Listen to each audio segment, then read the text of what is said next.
Hello everyone, আশা করি সবাই ভালো আছেন।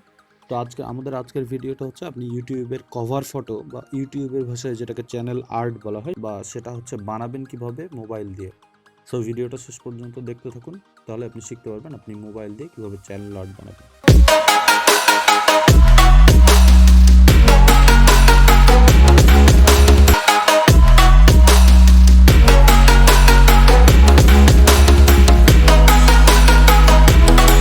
তো চ্যানেল আর্ট বানানোর জন্য আমাদের একটা অ্যাপ লাগবে, অ্যাপটার নাম হচ্ছে pixellab। তো আপনার কাছে যদি অ্যাপটা না থাকে আপনি হচ্ছে প্লে স্টোর থেকে জাস্ট pixellab লিখে সার্চ করলে অ্যাপটা ডাউনলোড হয়ে যাবে। যেখানে দেখতে পাচ্ছেন pixellab। সো pixellab ওপেন করার পর আপনি এরকম একটা ইন্টারফেস দেখতে পাবেন। যে ইন্টারফেস দেখার পরে আপনি হচ্ছে এই টেক্সটটাকে ডিলিট করে দিবেন। তো ডিলিট করার পর আমরা এখন হচ্ছে কিছু ফাইল ইউজ করব বা কিছু ছবি ইউজ করব। তো এই ছবিগুলো ডাউনলোড করার লিঙ্ক আমি হচ্ছে ডেসক্রিপশনে দিয়ে দেবো, আপনি ওখান থেকে ডাউনলোড করে নিতে পারবেন ছবিগুলো। তো চ্যানেল আর্টটা বা কভার ফটোটা বানানোর আগে আমাদেরকে যেটা করতে হবে সেটা হচ্ছে এটা সাইজটা ফিক্সড করে দিতে হবে। তো এটা সাইজ ফিক্সড করার জন্য ডান দিকে উপরে দেখবেন 3 ডট, এই 3 ডটের উপর ট্যাগ দেওয়ার পর ইমেজ সাইজ এখানে যাবেন, এরপর কাস্টমার এখানে হচ্ছে ট্যাব দিবেন। এখানে ট্যাব দিলে দেখতে পাবেন ইউটিউব চ্যানেল ব্যানার, এটার উপর ট্যাব দিবেন, ওকে করে দিবেন, তাহলে দেখবেন সাইজটা মোটামুটি ফিক্সড হয়ে গেছে। তো এখন যেটা করতে হবে সেটা হচ্ছে এখন এটাতে আপনি গ্যালারিতে ট্যাব দিবেন। গ্যালারিতে ট্যাব দেওয়ার পর আমি যে ছবিগুলো ডাউনলোড লিঙ্ক আমি দিয়ে দেবো আপনাকে, আপনি এখান থেকে ডাউনলোড করে নেবেন। তো এই ব্যাকগ্রাউন্ডটা সিলেক্ট করবেন। তো এই ব্যাকগ্রাউন্ডটা সিলেক্ট করার পরে যেটা করতে হবে সেটা হচ্ছে এটাকে বড় করতে হবে। সো এটাকে বড় করার পর এরকম একটা ইন্টারফেস চলে আসবে বা এরকম দেখাবে। তো এরপরে আবার এখানে হচ্ছে টেক্সট অ্যাড করতে হবে। টেক্সট অ্যাড করার জন্য প্লাসের উপর ট্যাপ দিতে হবে, টেক্সটের উপর ট্যাপ দিতে হবে, টেক্সটের উপর ডাবল ট্যাপ দিতে হবে, এরপর হচ্ছে আপনার চ্যানেলের নাম আপনি লিখবেন। তো আমার চ্যানেলের নাম যেহেতু টেকনোজফ্লো, আমি এটা লিখে দিচ্ছি। সো আলটিমেটলি এটাকে মাঝখানে নিয়ে আসতে হবে। মাঝখানে নিয়ে আসার পরে এটার হচ্ছে ফন্ট আপনি চেঞ্জ করবেন। তো এটাকে সিলেক্ট করার পর নিচে দেখবেন এ আছে, এর উপর ট্যাপ দিবেন, এর উপর ট্যাপ দেওয়ার পর এখানে ফন্ট পাবেন। তো এখান থেকে আপনি আপনার ইচ্ছা মতো একটা ফন্ট ইউজ করবেন। তো আমি এখান থেকে মেমে ফন্ট ইউজ করছি, এটা আমার অনেক পছন্দের একটা ফন্ট। সো মেমে ফন্ট ইউজ করার পরে এখানে আমি যেটা করবো সেটা হচ্ছে যে এটাকে হচ্ছে ইতালিক করে দেবো। তো ইতালিক করার জন্য যেটা করতে হবে সেটা হচ্ছে এখানে দেখবেন স্টাইল আছে, স্টাইলের উপর ট্যাপ দেওয়ার পর এই যে ইতালিকের উপর ট্যাপ দিবেন। এবার এটা দেখেন এই যে ডাব্লিউর হচ্ছে একটু কেটে গেছে। সো এটা ঠিক করার জন্য বা এই প্রবলেমটা সলভ করার জন্য প্যাডিং, এরপর হচ্ছে রাইট প্যাডিং এর এখানে একটু প্লাস করে দিবেন, তাহলে দেখবেন এটা ঠিক হয়ে গেছে। এরপর ওকে করে দিবেন। এই যে দেখেন এবার হচ্ছে এইটার আমরা হচ্ছে এই টেক্সটটাতে একটু টেক্সচার অ্যাড করব। সো টেক্সচার অ্যাড করার জন্য যেটা করতে হবে সেটা হচ্ছে এখান থেকে টেক্সচার খুঁজবেন। টেক্সচার খোঁজার পরে ইমেজের উপর ট্যাপ দিবেন। ইমেজের উপর ট্যাপ দেওয়ার পরে হচ্ছে এই ইমেজটা আমরা অ্যাড করে দিব। সো এখন দেখেন, এখন দেখতে কিন্তু অন্যরকম হয়ে গেছে, সুন্দর।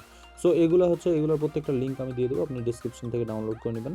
এরপরে যেটা করতে হবে সেটা হচ্ছে আপনার এখানে যদি কিছু লিখতে ইচ্ছা করে আপনার অন্যান্য কিছু, আপনি আপনার মতো করে ডিজাইন করে নেবেন। আমি আসলে বেসিক ডিজাইনটা দেখাচ্ছি। তো আমি আবার গ্যালারিতে ট্যাপ করলাম। গ্যালারিতে ট্যাপ করার পরে এখান থেকে এই ইমেজটাকে নিচ্ছি। সো এগুলো আসলে যেটা করতে হবে সেটা হচ্ছে আমি আসলে বেসিক এডিটটা দেখাচ্ছি, আপনার প্রয়োজন অনুযায়ী আপনি করে নেবেন আসলে। সো এটাকে এখানে নিচে রেখে দিচ্ছি। এবার আমি এখানে টেক্সট অ্যাড করব। সো এই টেক্সটটাকে আমি এখানে অ্যাড করতে যাচ্ছি। সো এটাকে ছোট করে দিলাম। ছোট করার পরে এটাকে এখানে নিয়ে এসে রেখে দিলাম। এখন আপনার মনে হচ্ছে যে এই লেখাটা আরেকটু হয়ে যাচ্ছে। সো এটাকে সিলেক্ট করবেন। সিলেক্ট করার পরে যেটা করতে হবে সেটা হচ্ছে একটু জুম করলে মনে হচ্ছে ভালো হবে। সো জুম করছি। সো এখানে উপরে দেখবেন জুমের একটা বাটন আছে। জুমের বাটনটা ট্যাপ করার পরে হেও করে আপনি জুম করবেন যতটুকু প্রয়োজন। সো আমার এতটুকু প্রয়োজন। এরপর এটা সিলেক্ট করে লক করে দিবেন। এরপরে হচ্ছে এটাকে এখানে নিয়ে আসবো।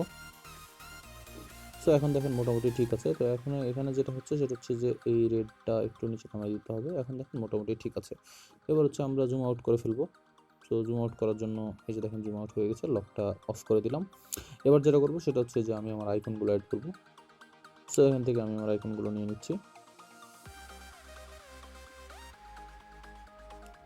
আপনি চাইলে এগুলোর কালার আপনার ইচ্ছা মতো চেঞ্জ করে নিতে পারবেন। সো আমি এটা রেডি রাখতে যাচ্ছি বা কালারটা চেঞ্জ করে দেখাই আসলে।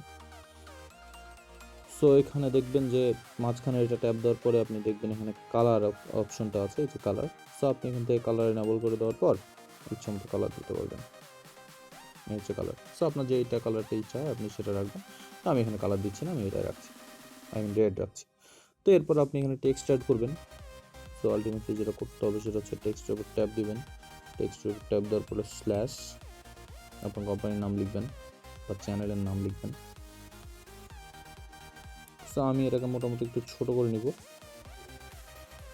এইখানে রেখে দিচ্ছি বা এটাকে আরেকটু এই পাশে নিয়ে এসে এখানে রেখে দিচ্ছি। তো এবার এটাকে একটু ডিজাইন করি। সো এটাকে ডিজাইন করার জন্য যেটা করতে হবে সেটা হচ্ছে এটাকে আমি চাচ্ছি যে এটা একটু এমব্রোজ দিব। এমবস দেওয়ার পরে এরকম হবে দেখতে। এবার এটা একটু ইনার শ্যাডো দিব, ইনার শ্যাডোতে কালারটা চেঞ্জ করছি, শ্যাডো দিচ্ছি,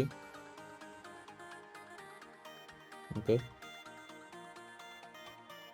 শ্যাডো একটু কমিয়ে দিচ্ছি, অপাসিটি স্ট্রোক করে দিব, দেখেন। সো এটা দেখতে মোটামুটি এরকম হলো। আচ্ছা, এবার এটাকে আমি কপি করছি। তো এটাকে কপি করার জন্য এখানে কপিতে ট্যাপ দেবো, আবার কপিতে ট্যাপ দেবো। সো দুইটা হয়ে গেছে, এখান থেকে দুইটা নিয়ে এসে দুইটার কালার চেঞ্জ করে দেবো, তাহলে এটা মোটামুটি রেডি হয়ে যাবে। তো এবার হচ্ছে আমরা সেকেন্ডের কালার চেঞ্জ করে দিচ্ছি। তো কালার চেঞ্জ করার জন্য এটা সিলেক্ট করবেন, সিলেক্ট করার পর এর উপর ট্যাপ দেবেন, এর উপর ট্যাপ দেওয়ার পরে কালারে আসবেন। তো আপনার যেই কালারটা ইচ্ছা আপনি সেই কালারটা দিবেন। তো আমি চাচ্ছি এটার এই কালার রাখতে, আপনি আপনার মতো যেই কালার ইচ্ছা হয় সেটা রাখবেন। আর আমি এইটার কালার হচ্ছে রাখবো, এইটার কালার সাপোজ রাখছি হচ্ছে এরকম। সো আপনার যেটা ভালো লাগে আপনি আলটিমেটলি ওটাই করবেন। আপনি যেটাকে 3D করতে চান আপনি 3D করতে পারবেন, তা আমার 3D দরকার নেই আপাতত। সো আমাদের চ্যানেল একটা রেডি হয়ে গেছে। তো আপনি এখানে চাইলে আপনার যদি কোনো ইমেজ অ্যাড করতে চান, বা দেখা যাচ্ছে আপনি এই ফেসবুকের আইকনগুলো এগুলো আলাদা আলাদা করে অ্যাড করতে চাচ্ছেন, এটা আসলে আপনি করতে পারবেন, আলাদা আলাদা করে অ্যাড করবেন। তো এই প্রত্যেকটা ইমেজ আসলে ব্যাকগ্রাউন্ড চেঞ্জ করে বা ব্যাকগ্রাউন্ড রিমুভ করার পরে আসলে ইমেজগুলো অ্যাড করলে আপনি সুবিধা মতো অ্যাড করতে পারবেন। তো ব্যাকগ্রাউন্ড রিমুভ করার জন্য একটা ভিডিও আমি বানিয়েছি আমার চ্যানেলে। তো এখানে আপনি যে হচ্ছে ডেসক্রিপশনে লিঙ্কটা দেওয়া থাকবে, আপনি এখান থেকে ভিডিওটা দেখে নিতে পারবেন যে ব্যাকগ্রাউন্ড কীভাবে রিমুভ করতে হয়। এটার জন্য আমি যে ভিডিওটা বানিয়েছি সেখানে আমি দেখিয়েছি যে কোনো অ্যাপ ছাড়া একটা ওয়েবসাইটের মাধ্যমে কীভাবে হচ্ছে আপনি ব্যাকগ্রাউন্ডের যে কোনো ছবির ব্যাকগ্রাউন্ড রিমুভ করতে পারবেন। সো ভিডিওটা দেখে নেবেন।